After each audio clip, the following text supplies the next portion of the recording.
5.1 overs.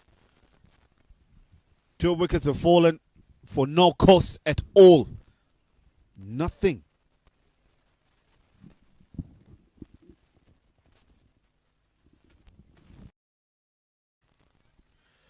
Adrenaline is rushing, trying to get through the overs quickly so that just in case the rain comes back, you would have chewed up a couple of overs and picked up even more. A couple of wickets already in the bag. In a good position, Namibia A. Big swing down the track, not enough bat on it. It'll fall in a very vacant region. Francis Mutua trying to add a little bit of impetus first up in the first delivery he's facing. I guess at the moment the work is cut out for the Kenya batters. It seems to be a one-way traffic down the road all the way straight. And that is not always the solution in such circumstances.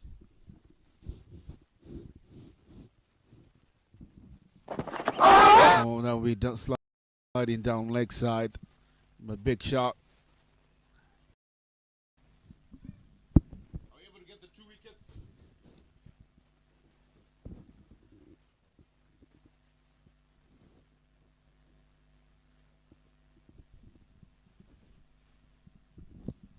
Yeah, 35 for the loss of 5 wickets.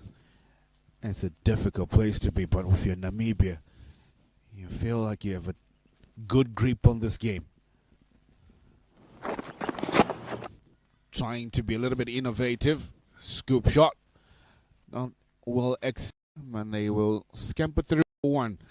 Leg by signaled by the umpire.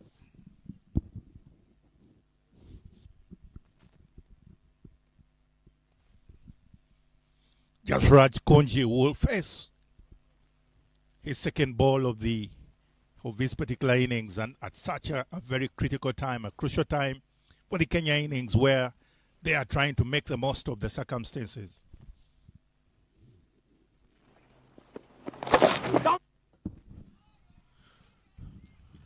Looking at the context or just comparison of where the two teams are,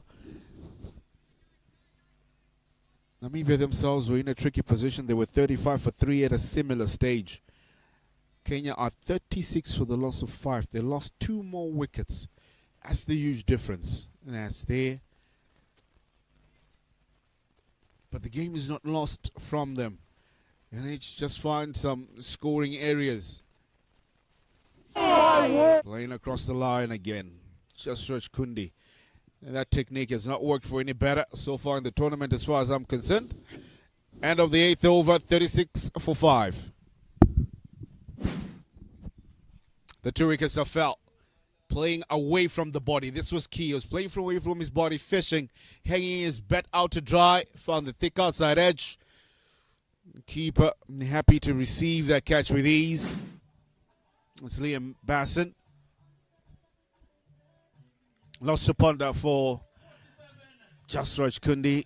He can strike a ball many a mile, Jasraj. Him and Francis, they also need to make some work.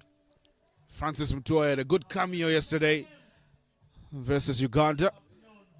Struck a few nasty blows towards the latter stages of the innings. Changing bowler. Going to be Zakeo Janssen van Vuren, who will be bowling from the airport end.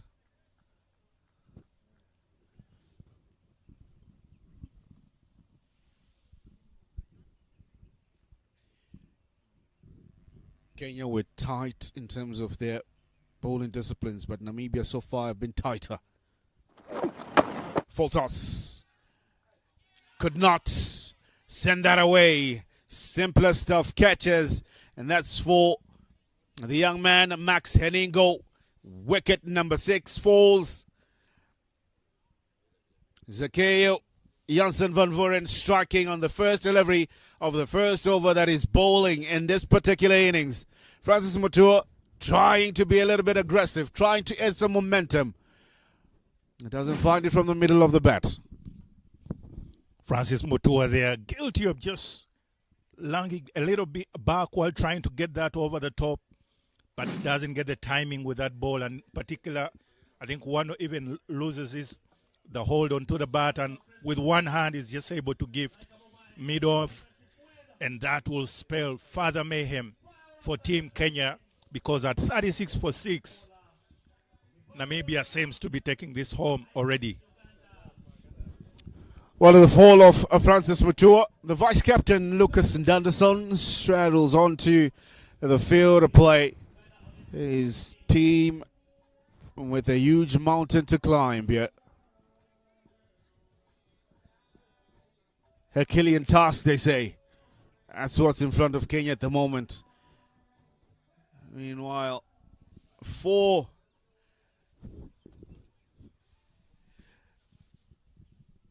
Team Kenya at the moment. Trouble, we say. Namibia will be breathing a huge sign of relief.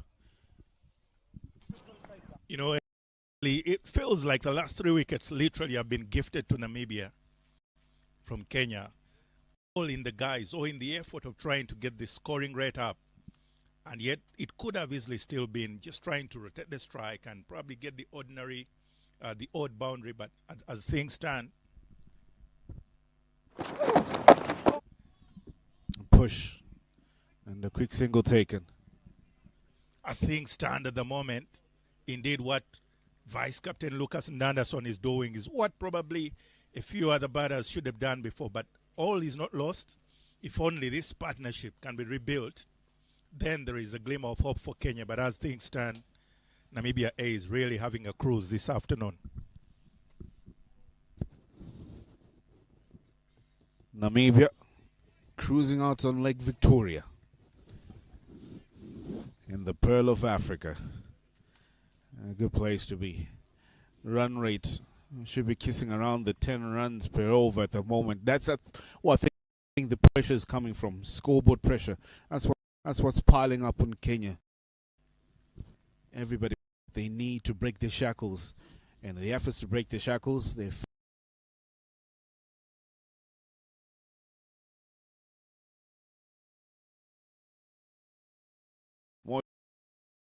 becoming.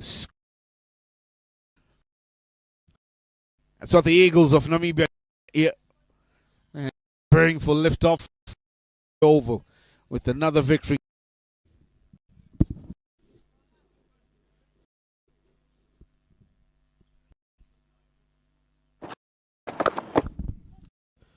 We'll hit this. He'll be okay with the single. Namibia. Ndanderson looking to first of all have a look in the middle there. And that means the partnership has to be rebuilt their own, because there's not much time left in the game. And it is possible to pull off something here. Yep, and that's how he is. Drag it outside, off stump, left side. End of the over. Oh, man, that'll be 9 overs, 39 for 6.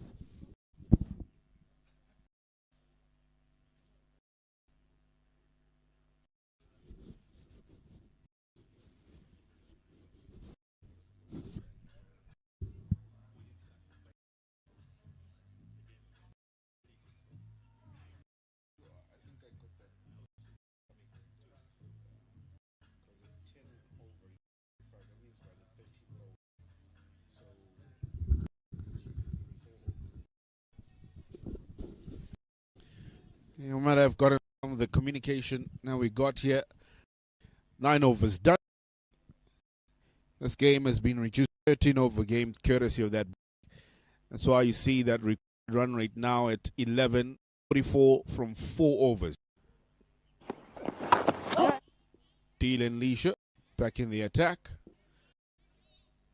Figures of 1 for 11 in the single that he bowled, now into his second. So this is make or break time for. They have to look for at least 3 big overs. And when I mean big overs, they have to be really, really big. Above 11, maybe around 50 per over to be a little bit more comfortable. end. Instead, they're being just limited to at the moment. Kondi doing the right thing to just take the strike and have Anderson come strike, because what he's been trying all along to go cow corner onside region hasn't worked for him in the past couple of overs. So he has to right now rotate and hope that Lucas probably get a good hit out, because yes, they do need that, and maybe a boundary in each.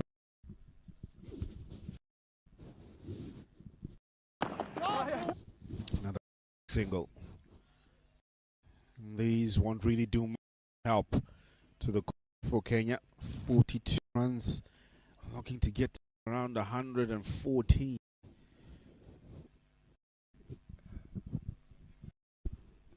Well, that was the initial target. Get to 83. Now it's the target. 83 is the target. Yeah, 42 runs on the board. Can they get one more? Trying to pull it leg side. Well, they're pushing for 2. Call it off. Keep it just to 1. Namibia are very tight in the field at the moment, and the game is quite in an interesting posture at the moment, especially for Kenya, because they really have to pull one out of the heart at this point in time. Lucas Anderson has that look. Yeah, he's got a good strike rate, Lucas Anderson, but I just get a feeling that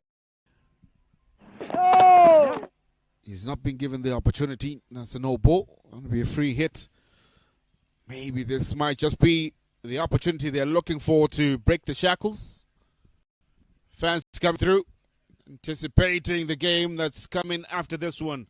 It'll be the hosts, Uganda, as they take on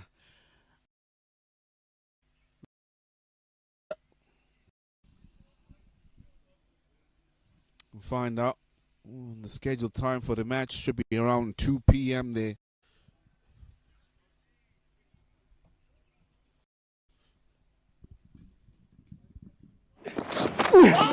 Short delivery, well bowled. Dylan Leach, they are doing just the intelligent thing, making sure he doesn't offer anything to Jasraj Kondi within his arc, because he has demonstrated he prefers or he favors that big heave and trying to hit through the line of the ball. So just going upstairs. Yeah, surprise short ball. Catching Jasraj Kondi by surprise. Swings will hit the sweepers. That's good work by Klasinger.